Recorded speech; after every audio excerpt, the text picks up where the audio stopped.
12 años se va ya la familia para Cádiz. Luego él desde esa edad pues va a vivir en Cádiz. Muy pequeñito también va a ingresar en el seminario conciliar de San Bartolomé, en la calle Compañía, en Cádiz, una foto que se reconoce, está la catedral ahí al fondo.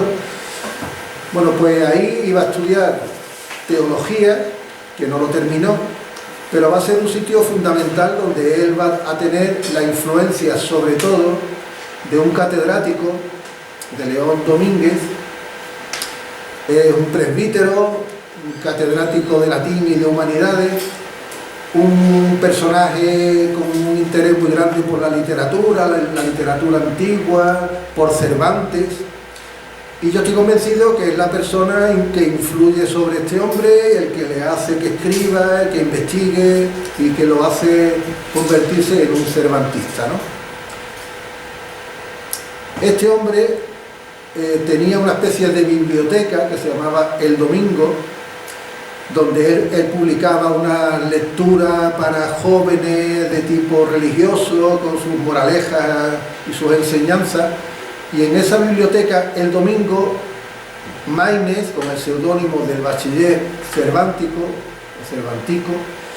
va a publicar, pero no solamente que lo va a publicar, sino que se va a implicar en la redacción de esa colección de libros. Estaba en la dirección de la imprenta del Yolí, que en el año 67, en el mes de junio, funda el Diario de Cádiz. Entonces, él va a estar en ese mundo de la imprenta, del Diario de Cádiz, del Domingo, aprendiendo la profesión, de tal forma que muy pronto, en el año 70, se va a convertir en el director del Diario de Cádiz durante 2 años, aproximadamente. Algo también muy desconocido. Tú vas por ahí, mira en internet, esos directores de aquellos primeros años casi no se conocen, ¿no? El anterior a él tampoco se conoce, era un espiritista muy conocido. Bueno, esta es una época, como estamos viendo, donde él tiene una influencia religiosa católica, del seminario, del presbítero, de estas personas más conservadoras. Cuando es director de La Palma de Cádiz, pues igual, es un periódico político conservador.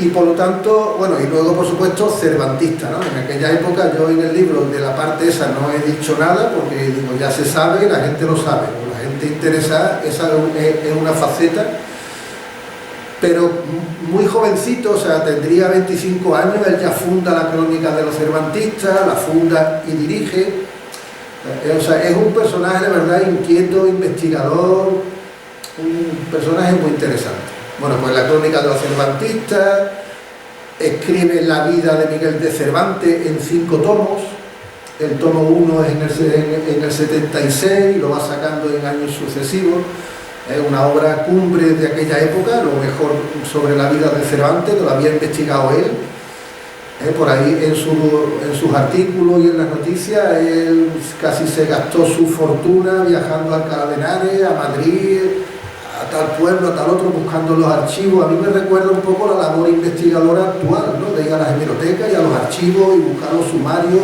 y pedir y indagar, ¿no? Entonces era un hombre, y por supuesto si hoy día nos gastamos las perras en ir a Salamanca y a Alcalá de Henares y a Madrid y a Valencia buscando y te gasta un montón de pasta, pues imaginaros él, en aquella época se gastó mucho dinero. Bueno, pues aquí ahora mismo viene una cosa que yo desconozco. O sea, del Maínez religioso católico, de esa influencia de círculos conservadores y muy metido en el Cervantes, cómo es que de pronto se va a convertir en un personaje anticlerical furibundo. En el 77, en septiembre, publica en la Revista de Andalucía, el director era un republicano federal por Málaga, muy conocido y amigo suyo, y publica Las enfermedades de Santa Teresa. Yo aquí en Cádiz no he visto que lo publicara, o sea, yo entiendo, porque no sé cuál es el salto, ¿no? Ahí hay un salto, y ese salto no tiene nada que ver con la Primera República ni nada, él no es republicano ni es de nada en aquella época, sino está en lo que hemos dicho. Pero que publicara y en Málaga las enfermedades de Santa Teresa, eso fue algo revolucionario, ¿no? Y tiene que ver, bueno, dice que es un capítulo de una obra inédita que se llama Santa Teresa la Visionaria. O sea, que él había escrito ya un libro de Santa Teresa la Visionaria y este era un capítulo, además muy extenso. Bueno, pues rápidamente, como es en Málaga, el obispo de Málaga lo excomulga, prohíbe, porque dice que, ¿no?, que ha encontrado en el artículo proposiciones falsas, erróneas, blasfemas, perniciosas, ofensivas a los piadosos oídos, y entonces pues prohíbe totalmente que se lea, que se difunda, y que el que lo lee es comulgado. Pero no es en Málaga, por supuesto, en Cádiz, el obispo de Cádiz, exactamente igual, ¿no?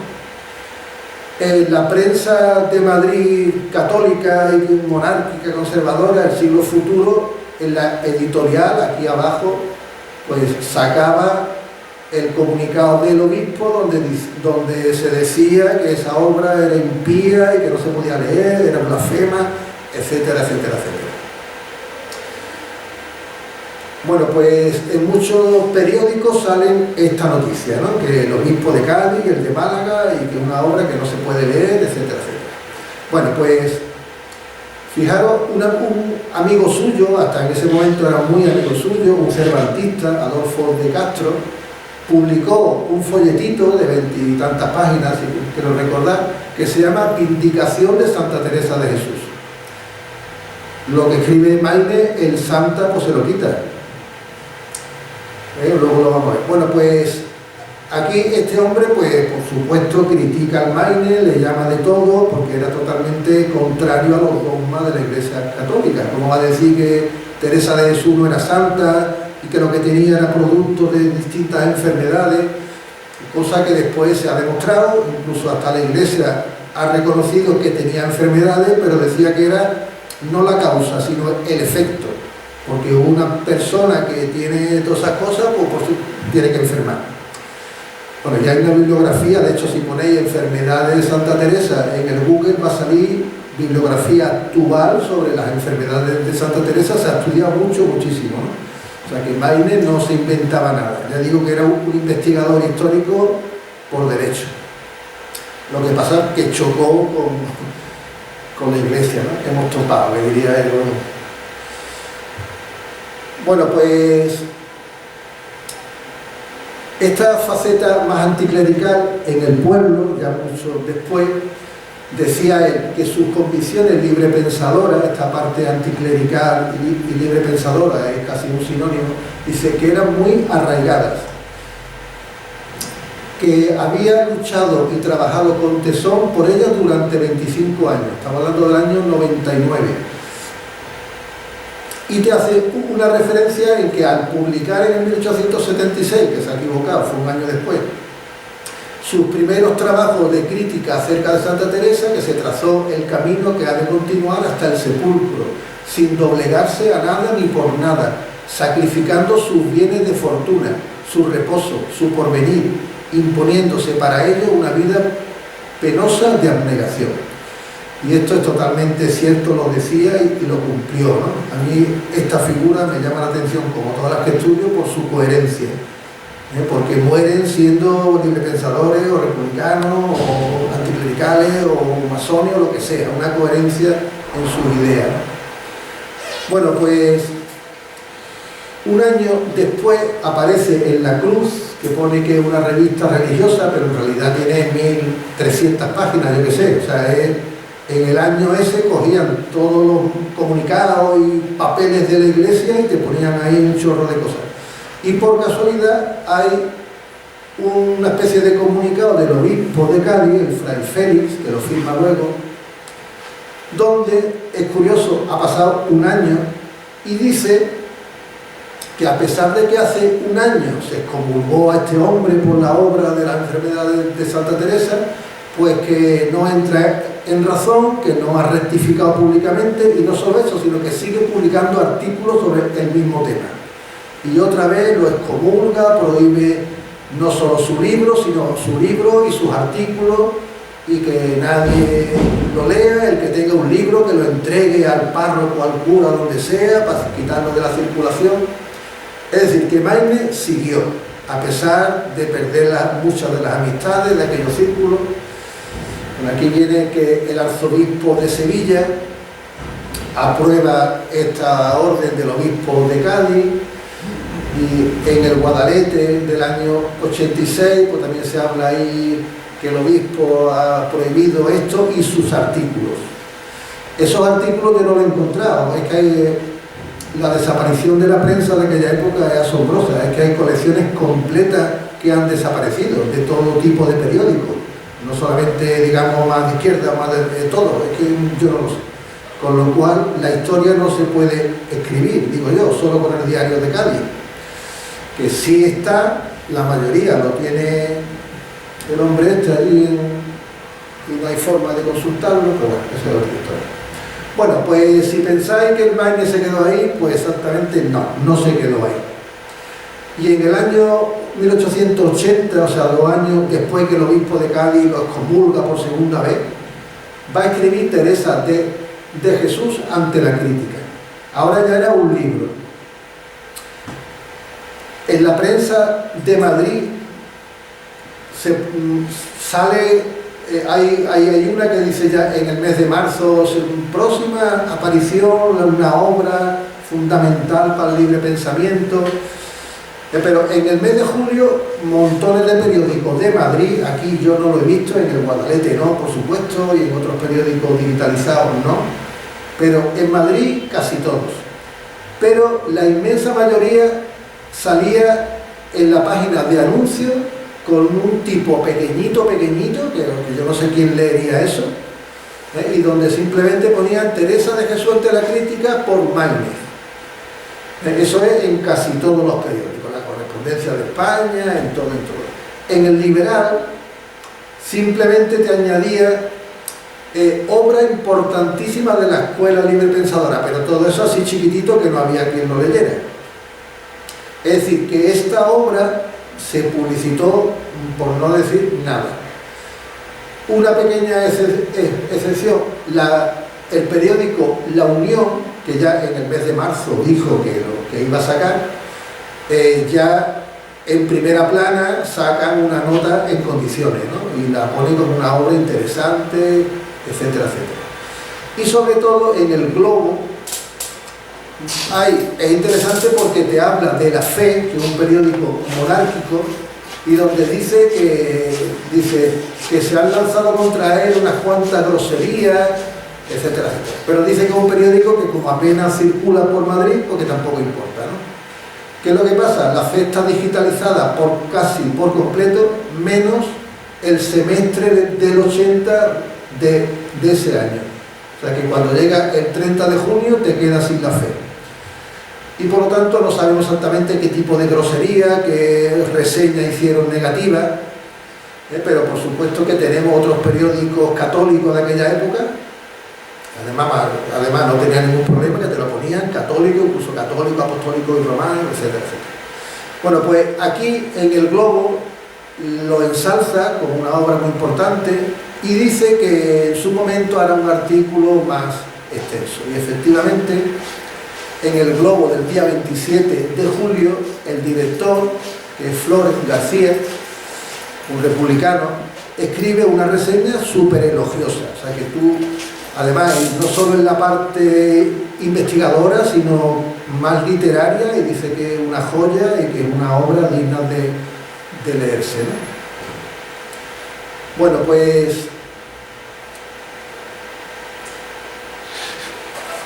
este hombre, con esa obra que se publicitó muy poco, pero tuvo que circular en algunos ambientes más libre pensadores o masones, pero que yo no he encontrado nada, porque esa es una época oscura, ya en el prólogo te va a decir lo que va a pasar luego.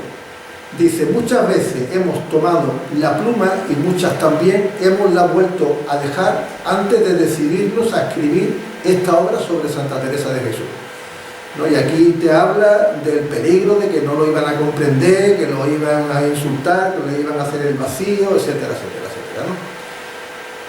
Dice, se nos alcanza que esto habrá de ocasionarnos multitud de sinsabores, que nuestra obra será colocada en los índices expurgatorios de la retrógrada corte del Papa, etcétera, etcétera, etcétera. Y así fue. O sea que este hombre durante 6 años, como vendrá luego, desaparece de la vida pública.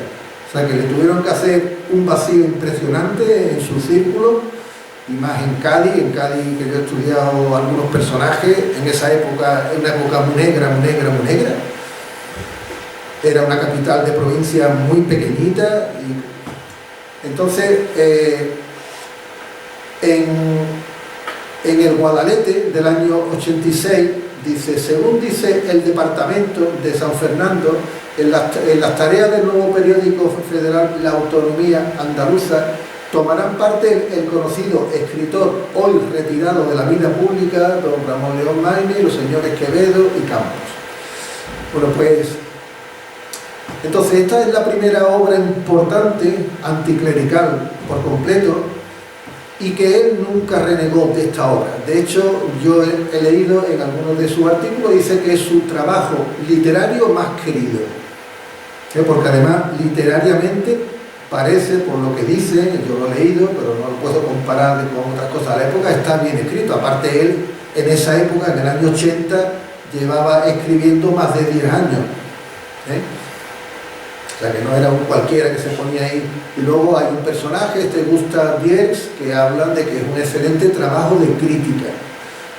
O sea que no era un panfleto metiéndose con la santa porque no sé qué, sino que es muy meticuloso con todos los trabajos médicos, sobre todo de la escuela francesa. A partir de entonces, por ejemplo, yo he encontrado un artículo en las Dominicales del Libre Pensamiento, un periódico libre pensador, anticlerical, masón, republicano, pues muy conocido, y va a escribir un artículo sobre el Papa San Agatón, un artículo anticlerical sobre ese tema, ¿no? En 1887. Bueno, pues el anticlericalismo de este hombre continuó. Fijaros, en enero del 97 empieza a aparecer la propaganda de que ha escrito un libro que se llama El año cristiano ante la crítica y ante el sentido común. Dice, esto salió en el Pueblo, también salió en el Motín de José Náquens, también un anticlerical, furibundo y libre pensador. Bueno, pues dice que ha estado 8 años investigando para escribir esto. 8 años porque en realidad él quiere escribir 12 tomos de este contraaño cristiano, cada tomo de 250 páginas, no era un folletito. ¿Y qué es lo que pasa? Que habría una suscripción para empezar a imprimir el tomo 1. Como este es un libro que no existe, yo deduzco que no habría suficientes suscripciones para imprimir el tomo 1. Pero que era una obra monumental, lo era. Y tú dices, es un trabajazo, pero es que este era un hombre, era un trabajador infatigable. Este era estudiar, escribir, investigar.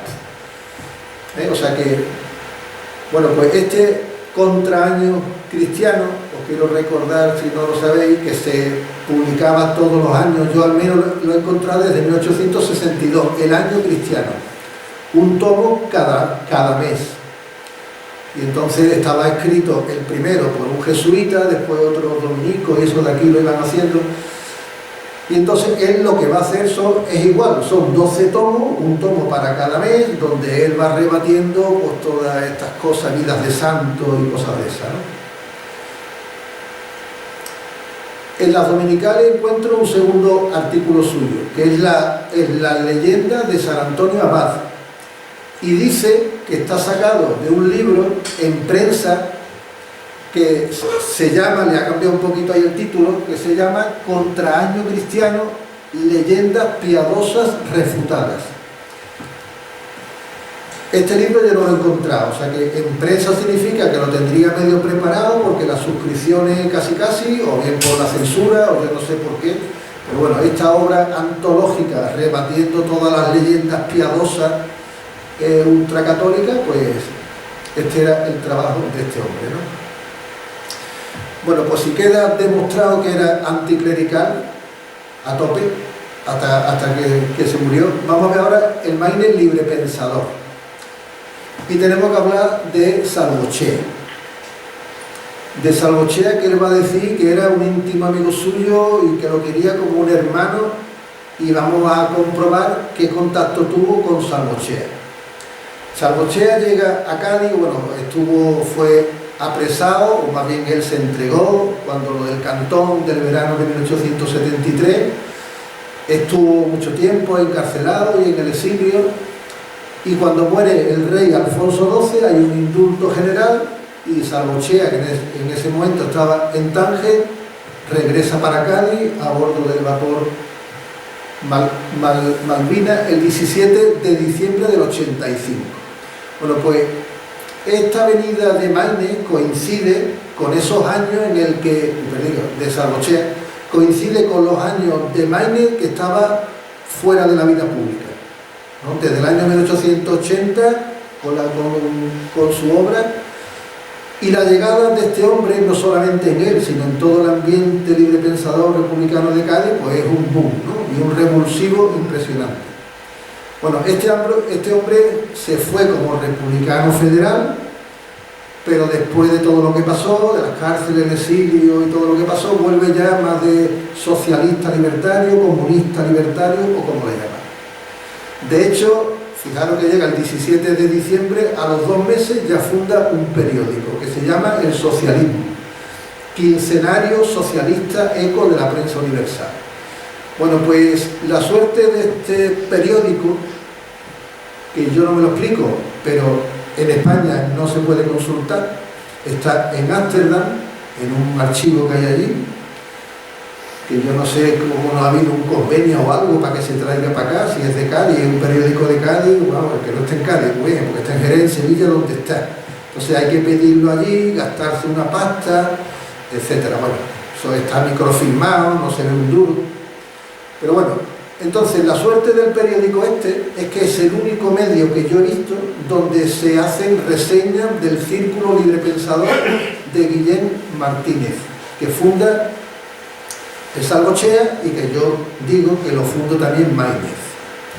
En algún sitio también lo dice alguien, pero yo no tengo ninguna duda y vosotros tampoco. Mira, Círculo de Librepensadores, Guillén Martínez. Guillén Martínez es otro compañero de Salvochea, republicano federal, de la insurrección federal, que cae en la sierra del Iba, en Málaga, en una insurrección, y era un héroe, un mártir para los republicanos federales. Bueno, pues dice, esto está sacado de las dominicales, dice, se va a fundar este círculo. Dice, el domingo se verificó, como estaba anunciado, la reunión de los librepensadores, procedióse a la lectura y discusión del reglamento, tomando parte en esta los señores Salvochea, Ramón Cala, Maynes, Ramírez Brunet, O sea que ya en esa primera, que era la comisión organizadora de ese círculo, está ahí Maynes con Salvochea y con Ramón Cala. Ramón Cala es otro personaje que él va a venerar, por supuestísimo, ¿no? Bueno, pues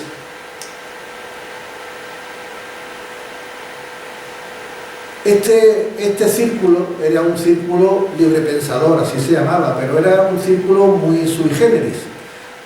En el propio socialismo, que lo escribiría o Salvochea o el redactor, un poeta gaditano, Andrés Neira, dice, la formación de este círculo, al cual podrán concurrir lo mismo los demócratas de todas las fracciones como los socialistas de todos los matices, y que sería un campo neutral donde acudirán todos los que creen en la necesidad de emancipar las conciencias y difundir la luz. Es un acontecimiento que verán con júbilo los hombres que desean verdaderamente la emancipación del proletariado. O sea, que está fundiendo el librepensamiento más clásico republicano con el socialismo, ¿no? Y con el obrerismo. De hecho, Maynes, en uno de sus artículos, cuando habla de esta época, dice que es un círculo socialista. porque al final, que ya lo vamos a ver, se convierte este círculo, que lo clausura el gobernador, en un círculo obrero. Bueno, pues en el socialismo del mes de marzo, aquí ya te dice que este círculo ya está en marcha, que se llama Guillem Martínez, que ya tiene sede en la calle Puerto Chico número 1, allí en Cádiz, la policía local antigua, en el Campo del Sur. Y el 2 de abril es cuando en el socialismo te dicen que se ha inaugurado el Círculo Libre Pensador. Y te nombra a Maínez como uno de los que han leído esos trabajos en esa primera sesión en Puerto Chico del Círculo Libre Pensador, ¿no? Los trabajos en prosa leídos por los compañeros Maínez. En el socialismo el nombre de Salvochea no aparece nunca. O sea, Salvochea tendría que decir a mí que no me mencione, ¿no? En su forma de ser tan peculiar, que él no quería ser jefe de nada, ni líder de nada, él era uno más. Pero fijaros, esta misma noticia en las dominicales, que citan al manifiesto de Cádiz, que Maínez fue redactor durante un tiempo y director durante unos meses, dice, hablaron los señores Salvochea y Maínez. O sea, que habló Salvochea, yo no tengo duda, porque él funda ese círculo. Pero en el socialismo él no se menciona, sino que habla de otros, ¿no? Bueno, pues esa es la inauguración del círculo en Puerto Chico. En el 3 de abril lo que se inaugura son el ciclo de conferencias. ¿Y qué lo inaugura? Maínez. Inaugura ese ciclo con una conferencia sobre Jesucristo. Por desgracia, esa conferencia no la sabemos, pero por supuesto que será una conferencia, digamos, crítica. Él era un investigador histórico, cogerá al Jesucristo histórico. De hecho, luego, bueno, aquí también te dicen que en el socialismo te copia un parrafito de lo que decía él. Ya te digo que esta conferencia no se ha conservado, y a lo mejor lo publicaría en algún periódico, yo no lo sé.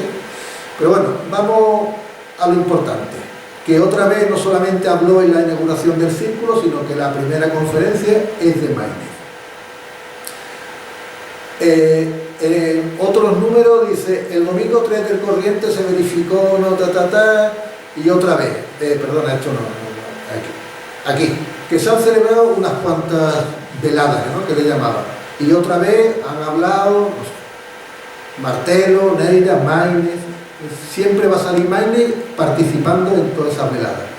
Por supuesto, hubo una velada en honor a Cervantes, está claro que habló en Maínez sobre los comuneros de Castilla. Bueno, pues Maínez siempre en estos primeros meses. Ya en el mes de noviembre, en las dominicales, dice que uno de los centros librepensadores que más trabajan en España es el de Cádiz, lleva 10 meses de existencia, son muchas las cuestiones debatidas, de los señores Salvochea, Cala, Maínez, Valera, y ahí te habla otra vez aquí de doña Amalia de Carbia, junto con su hermana, las dos mujeres únicas que había en este espacio súper masculinizado. Escribe un telegrama en enero del año 88, está firmado por El Garrido y por Maínez. El Círculo Libre Pensador celebró una velada el 1 de enero para protestar contra la peregrinación ultramontana y el jubileo por el Papa León XIII. Fijaros, en el Círculo Libre Pensador hay una nota que dice que ni un solo domingo desde que se abrió se ha dejado de celebrar esas veladas. Dice, aquí se han oído a socialistas tan convencidos como Cala y Martorell, a librepensadores tan consecuentes como Valera y Maínez, y trabajadores, iban también muchos obreros ahí, y la simpática señorita Amalia Carbia, Bueno, pues el 1 de octubre del 88 es la única noticia que yo he visto en el periódico, que no está completa la colección, está bastante completa, pero no completa, y mucho no se lee nada.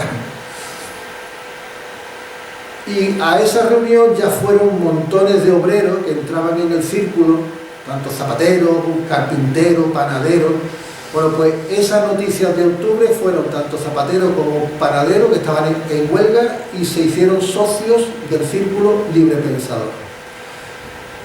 Y en el mes de octubre, un poquito después, a los 15 días, la autoridad gubernativa clausura el Centro de Libre Pensamiento.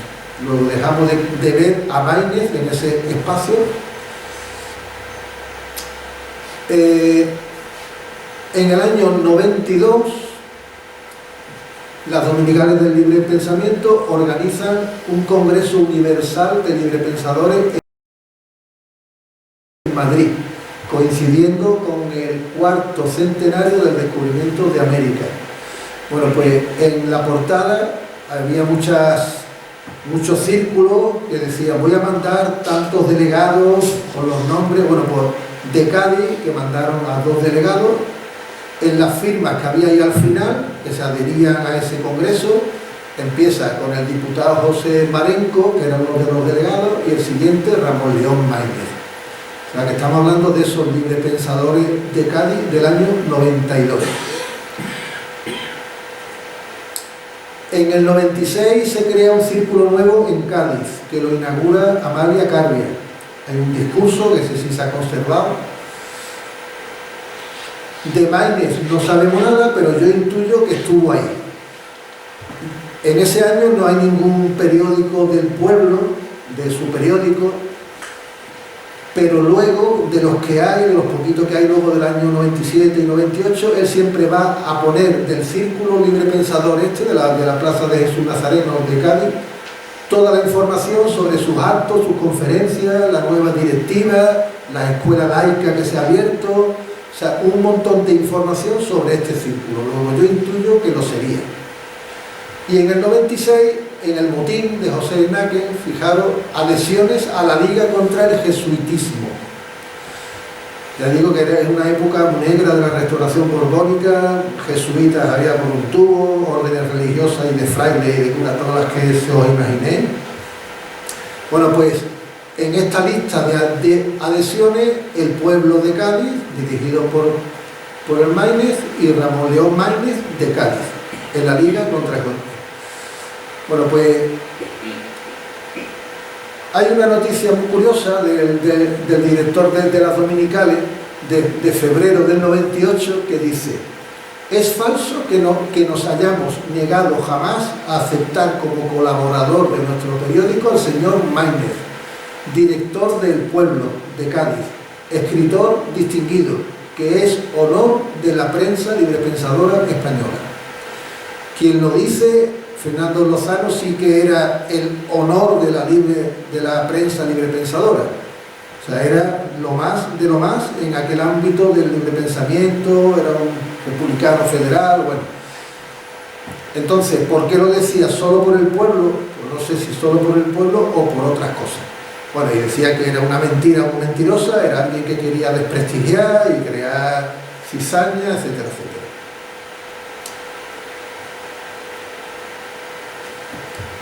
Bueno, hemos empezado esta parte con Salvochea. Fijaros el tiempo que estuvo Maínez en las veladas, que se hacían 3, 4 a la semana, las de los domingos eran las más numerosas. En las últimas siempre decía que no cabía, que hay que ver, que había que buscar un local nuevo porque no se cabía de tanta gente y en la calle. Bueno, entonces con Salvochea ya en ese periodo tuvo que tener un contacto muy, muy estrecho.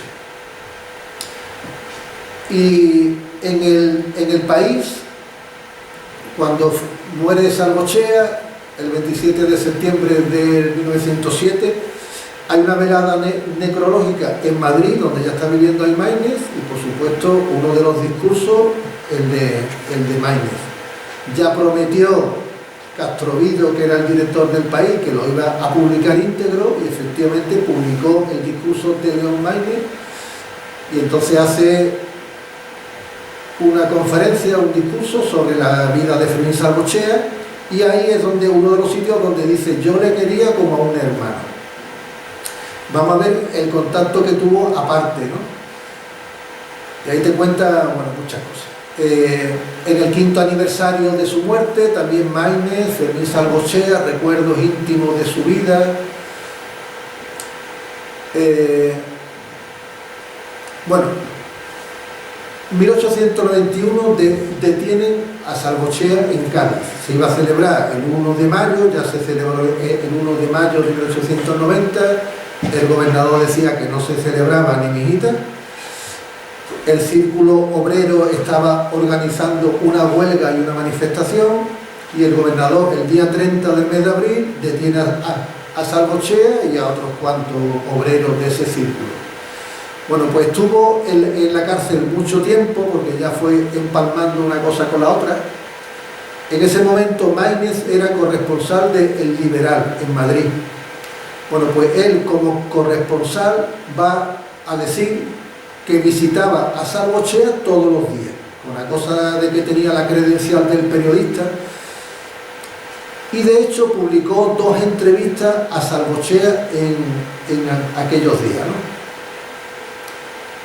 Luego, por supuesto, por supuestísimo, cuando vuelve Salvochea por segunda y última vez de la cárcel y del exilio en el 99, ya en El Pueblo, la editorial Viva Fermín Salvochea, un artículo firmado por él, donde habla de Salvochea, de que es un apóstol del laicismo, del libre pensamiento, y que es lo mejor de lo mejor. Y dice que es uno de los poquitos que pudieron acercarse a él, le estrecharon la mano cuando bajó del tren, etcétera, etcétera, ¿no? O sea que yo, por lo poco que hay, que ya digo que es muy poco, tuvo una relación muy, muy especial con Salvochea, mucho. Bueno, aquí es una cuñita que quiero decir, la Gran Laguna, y por lo tanto a Maínez nunca podremos decir esta es la biografía de Maínez, porque el primer ejemplar del periódico El Pueblo, es el primero que él funda de tipo más político, y además en aquel momento era un republicano, como ahora veremos, pero el periódico no es republicano, ¿eh? Pone periódico político y literario defensor de las clases jornaleras. O sea que él era un republicano de tipo socialista, ¿no? Como él dirá siempre. Bueno, pues el primer ejemplar es del 4 de marzo del 93, y en la hemeroteca, que está digitalizada para todo el que quiera, el primero que hay es ya de febrero del 97, y pone número 203.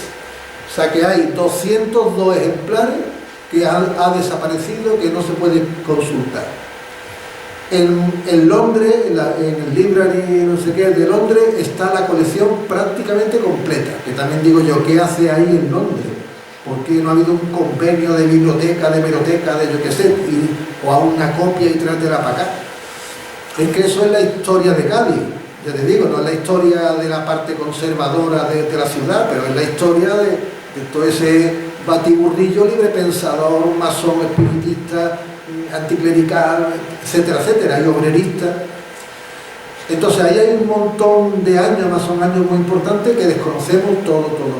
Del 97 solamente hay 4 ejemplares, era un semanario, hay un número de febrero, un número de marzo, de abril y de mayo, y se acabó. Y del 98 hay 1, 1 y 1, y ya del 99 sí hay algo más, ¿no? Entonces, bueno, quiero hacer esa mención de lo complicado que es hacer una biografía de personajes como este, porque es que la información no está disponible. Y yo, por supuesto, no voy a ir a Londres y voy a verlo.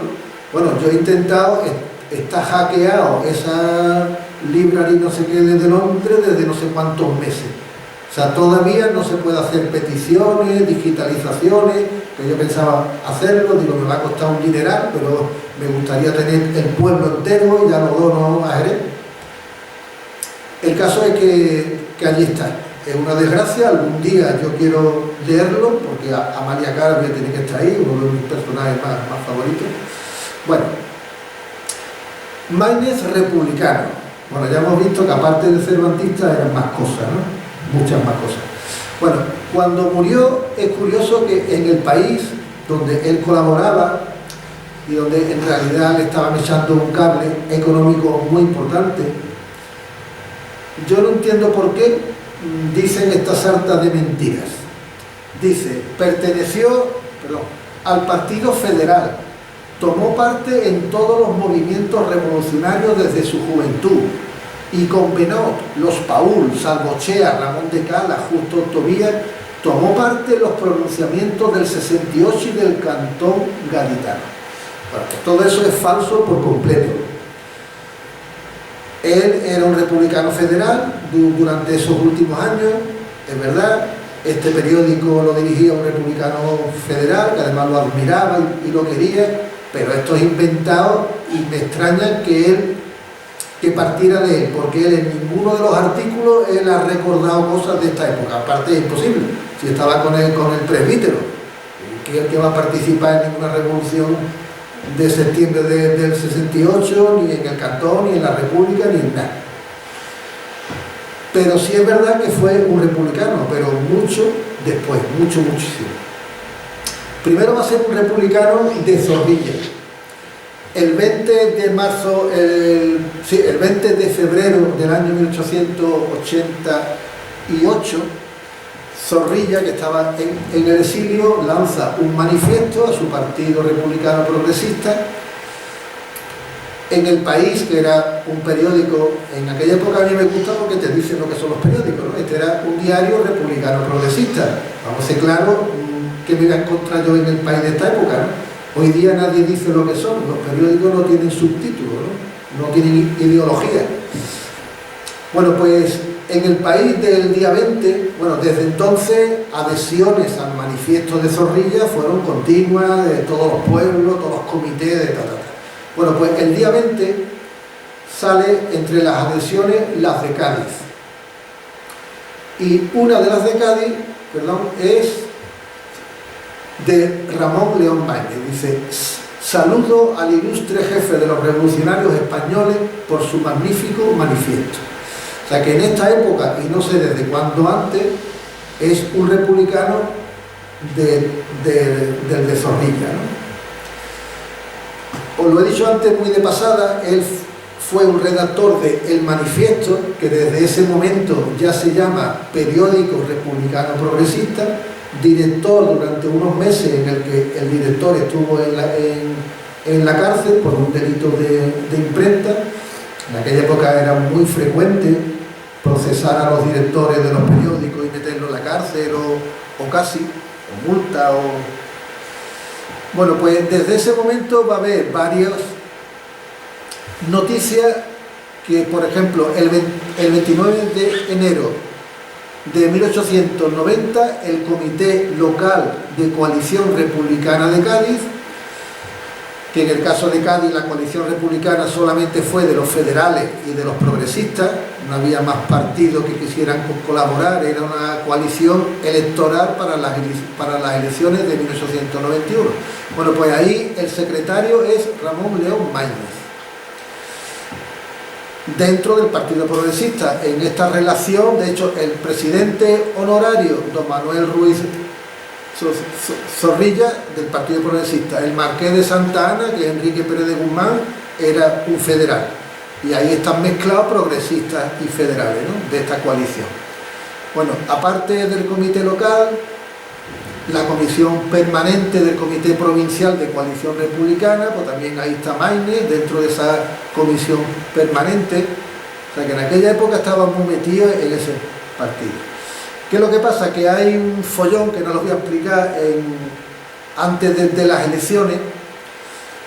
Hay uno de los republicanos que había sido designado como candidato por la coalición y se junta con un conservador. Total, ¿a qué se lía ahí? Que no lo voy a decir, ahí en el libro está. El caso es que Maínez con otra gente se va del Partido Progresista, abandona la redacción de El Manifiesto, porque era el director, además era el presidente o el jefe de los progresistas desde allí. Y hasta el año 93 nos voy a descubrir que ahora ya no es del Partido Progresista, es del Partido Republicano Centralista, del de Salmerón. En la correspondencia de España, el 2 de mayo del 93, dice que se ha constituido el Comité Republicano Centralista y que el secretario es el señor León Maínez don Ramón. Y en la justicia, que es el órgano del centro republicano, pues igual. En el mes de junio, la Junta Municipal de ese partido, es decir, que federal ni lo fue en aquellos años ni en esta época. Digo por las notas del país, que ha sido un republicano federal en toda esta época no. De hecho, cuando funda el pueblo, en el 93, que esta época, el periódico para la gente era un periódico del Partido Republicano Federal, del Salmerón, del centralista. Aunque no lo ponía en el subtítulo, él lo era, pero... Bueno, pues hay un destierro, que es otra noticia que yo no sé dónde está. Lo desterraron, tenía muchos problemas judiciales porque se metía con todo el mundo, ya lo estamos viendo, no tenía pelos en la lengua, y si él pensaba que esto era verdad, pues decía, lo digo y lo cuento. El caso es que lo destierran para Madrid, y a partir de ese momento se hace secretario personal y político de Eduardo Benot, un dirigente del Partido Federal. A partir de entonces ya es del partido. Y no solamente eso, sino que como era el secretario político de Eduardo Benot, pues fue el secretario efectivo en la Comisión Nacional del partido, estaba él como secretario, como de verdad. Y Benot era un poco como más figural, ¿no?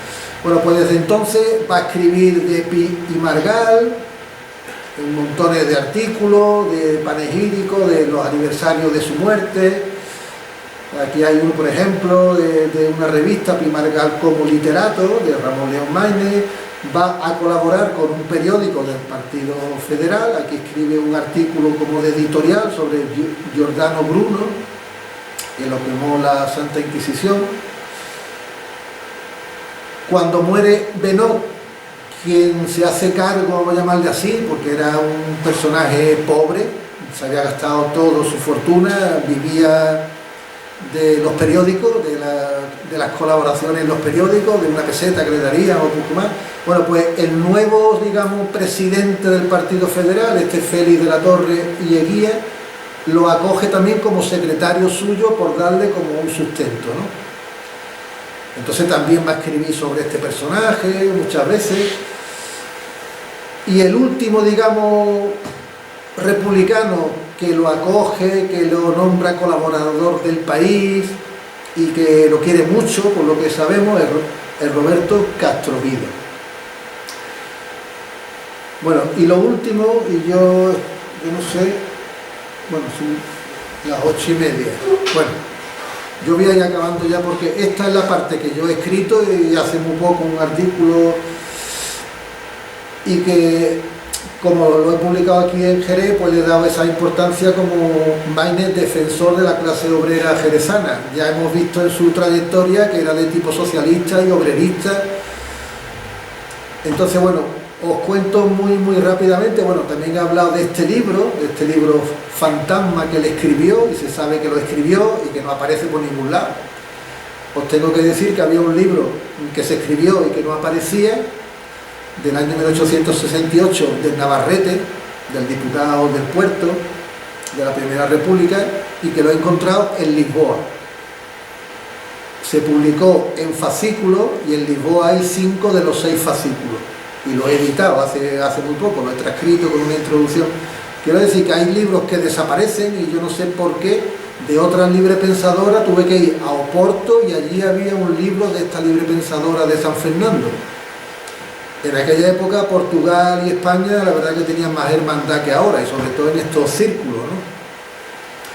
Entonces, bueno, yo espero que algún día aparezca la esclavitud de los campos de Jerez en algún sitio, en Argentina o en Uruguay o yo qué sé, o en una universidad de Estados Unidos que tiene de cosas españolas, que yo digo, esta gente como tienen tantas cosas españolas que aquí no hay, y lo tienen ellos, bien por los exiliados del año 39 que se fueron para allá, yo qué sé. Pero he descubierto montones de obras de Mejía Escasi, todo eso allí, en la universidad de no sé qué. Entonces, bueno, es una obra que espero que se encuentre. El asalto anarquista de Jerez, o así se conoce, el asalto anarquista de Jerez, en la noche del 8 al 9 de enero del 92, detienen a una serie de gente. Bueno, pues Maynes, que era corresponsal en Cádiz, El liberal pues se va para Jerez. O sea, yo estoy convencido que vivió en Jerez al menos 12 días. Todo lo que duró el Consejo de Guerra más la ejecución. Escribió sobre los reos de Jerez casi todos los días. Bueno, pues yo estoy convencido, porque ahora vamos a ver la relación temporal, que en ese momento, bueno, antes en el pueblo, él con los obreros de Jerez, con los viticultores, con los tipógrafos, él tenía una relación espectacular. Cuando lo agredieron allí en Cádiz, un alcalde de barrio del alcalde conservador de la época, le llevaron un pliego de firmas, yo no sé si eran de 2000 obreros de Jerez, apoyando al Maine, porque ese periódico del pueblo se distribuía aquí y además a centenares. Pero yo creo que en esos 12 días que estuvo aquí, que además tuvieron que ser unos días muy negros, visitando a unos personajes que lo iban a ejecutar, al poco tiempo, en el resumen, que es un periódico que de Madrid, dice: el distinguido escritor gaditano don Ramón León Maínez ha publicado en el Eco Montañés de Cádiz, colección desaparecida, y duró muchos años, y yo no he encontrado ni uno, bueno, mentira, he encontrado un ejemplar de no sé qué año. Bueno, pues dice que publicó ahí un notabilísimo artículo acerca de la cuestión social en Jerez, en el mes de mayo del 92, y lo de la ejecución fue en febrero. O sea que yo estoy convencido que en esa época ultimó sus estudios, porque era un estudioso, ya lo hemos dicho, en el pueblo. En el mes de mayo del 97 escribe dentro de, es como un apartado que había, una sección de infamias sociales, los campesinos de Jerez, pintura exacta del natural. Bueno, montones de artículos sobre esto. Espérate, Bueno, ya he dicho que voy a ir muy rápido, pues voy a ir muy rápido. Bueno, un periódico que, como yo sabía que él había escrito ahí, bueno, al final en San Fernando, en el archivo, en la biblioteca del observatorio, sin que lo supieran ellos, porque yo se lo pedí, porque aquí en la biblioteca costaba que lo tenía, pero yo pregunté que ahí tenéis un libro, una revista, y no lo encontraban porque como está encuadernado, dice, no, es que para nosotros esto era un libro. Bueno, pues ahí está, para quien quiera, la agricultura bética completa de casi 2 años, que no está en Jerez, por supuesto, no está ni en ningún sitio. Y era una revista muy conocida.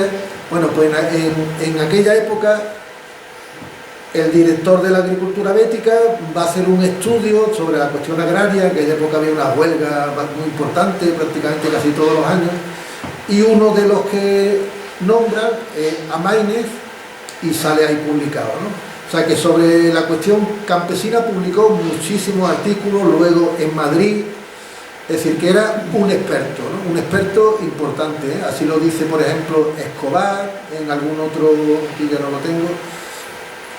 Entonces, bueno, esa es una faceta también muy desconocida, no tiene nada que ver con el cervantismo ni con el Quijote, y que para mí engrandece la figura del Maínez, que es un cervantista superior, no hay duda, y por supuesto, y seguramente más de lo que se dice, pero que además de cervantista fue otras muchas más cosas, como estamos viendo aquí, creo que queda más que demostrado, y me ha parecido, cuando lo he estudiado, un personaje muy, muy interesante de aquella época, típica de finales del siglo XIX, y que yo entiendo que bueno, que casi como todo, ¿no? Ninguno ha nacido ya teniendo las ideas que después tiene, ¿no? Incluso después tiene unas ideas y se muere con otras. Entonces, que él estudiara en el seminario y que estuviera en el domingo y con gente conservadora no significa que luego en algún momento, no sé por qué, o sea, quién le pudo influir o qué, cómo hizo esa deriva anticlerical y pensadora masona. Yo no he encontrado nada, pero que fue un masón no tengo duda. En esos años seguramente que están en Londres, ahí puede haber mucha información. En cualquier caso no fue un masón muy conocido, si no se sabría, porque hay listados de masones de Cádiz, porque la policía en el año 36 encontró, ni se sabe. Igual estuvo muy poquito tiempo, fue iniciado en una logia y estuvo muy poquito tiempo, pero fue un masón, no hay ninguna duda. Es decir, que tuvo, menos espiritista que yo sepa, tuvo de todo lo que fue aquella época, ¿no?, tan poliédrica, de aquellos republicanos, de todo ese tipo, ¿no? Entonces, bueno, yo creo que ha quedado demostrado, espero, por favor, y que los jerezanos, por supuesto, si yo fuera un jerezano estaría orgulloso de que este hombre nació aquí, tuvo familia aquí, vivió aquí, luego durante un par de años, después del destierro de Madrid, estuvo aquí, muy querido por los obreros jerezanos y por Moreno Mendoza y por mucha gente. Y entonces yo me sentiría muy orgulloso, y hay propuesta de un nombre para una calle, al menos una placa en la biblioteca, y yo por supuesto que lucharía y pelearía para que se reconozca. No es Ramón de Cala, pero casi. Creo que es un personaje digno de que se recuerde en el ámbito que es y en lo que es. Y en su conjunto, no un cervantista que lo fue, ¿no? Con que